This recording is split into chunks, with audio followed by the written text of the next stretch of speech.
Hey, hi, hello, I'm Scott Farrow, bringing to you this week's video, interview tips, how and when to discuss why you left previous employers. I'm Scott Farrow. Blue Shoe Recruiting is a company that I founded. I've got 20 years of recruiting experience. Blue Shoe, not brown at gmail.com. If you're looking for career advice or some counseling, happy to chat with you about what those needs are. Simply reach out to me at blueshoe, not brown at gmail.com. Again, blueshoe, not brown at gmail.com. So this week's scenario, you certainly have progressed, and congratulations to you. You've progressed to the on-site interview, and that dreaded question comes up. I see that you've had numerous employers. Why did you leave some of those? Or, hey, Scott, you've got 3 years at your current employer. You've built some amazing things. Why is it that you're looking to make a move? Well, that really is a question that you need to mull over in your interview preparation, but I want to talk to you about how quickly that can derail a conversation. One of the things that you'll notice in a lot of interviews is kind of a format, a formulaic progression, if you will. And one of the things that interviewers are doing is they're preparing for this specific meeting. They're preparing questions about some of the things that they see in your resume. But one of the questions they're gonna hit you with for sure is, why did you make a current move? Or why did you make a move previously? Or maybe even previous to that? One of the things I want to kind of tweak your thinking on is not allowing that interview to be derailed. So you've spent 30 minutes in a room with someone, you're having a great conversation, build quite a rapport back and forth, and that conversation ultimately gets to, hey, why are you looking to make a move? Or why did you leave that previous employer? Why did you leave that previous employer's previous employer, right? So the dreaded question comes up. So are you prepared for it? Are you ready for it? Let's find out. One of the things I want you to focus on is kind of tweaking the situation and putting the question more in your favor. And I'm going to show you one simple trick and task to do that. And the tactic is really simple. So the first 5 minutes obviously is a very engaging conversation. It's very relaxed. There's a lot of small talk. There's a lot of pleasantries. And one of the things I want you to do is take that time to capitalize on putting the conversation back in your favor. What I mean by that is the questions that the interviewer has prepared are tailored to arriving at some certain information and arriving at a conclusion, either a yay or nay conclusion with you at the end of the day.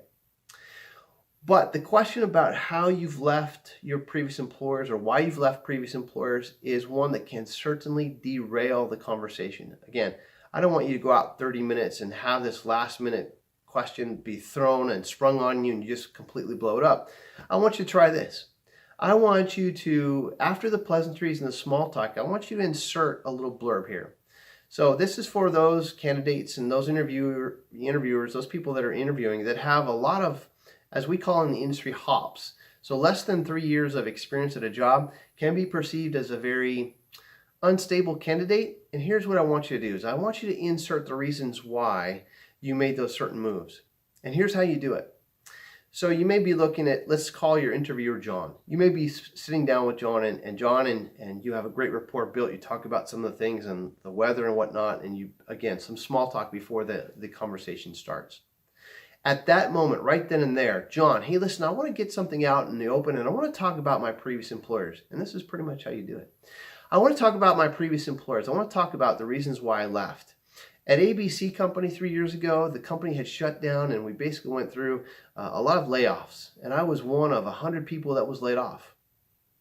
Maybe it's XYZ Company, which is a second company. Well, that was a startup organization and we lost funding and the VC basically started laying people off. So I want you to take the tactic of getting out in front of this. One of the things that interviewers will do is they will get a lot of the easy questions out first, and then the hard questions, the questions that they really struggle with, will come up last. And if they're struggling with the fact that you made a lot of hops along your career, then that's going to be a question that they say for last.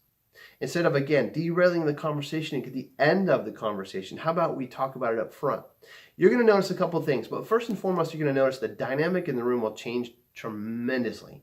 So John will take this different stance of very stoic, very formal to very informal, almost to the point where you guys were when you first started the conversation. And that's exactly where you want, because the questions at that point and the answers at that point become a lot less formal. They're very informal. It's a very relaxed conversation. So if you have the guts to try this and put this up front, I guarantee you're going to notice that body posture, that dynamic in the room, the thickness in the air will separate, it will dissipate, and you'll have a great conversation.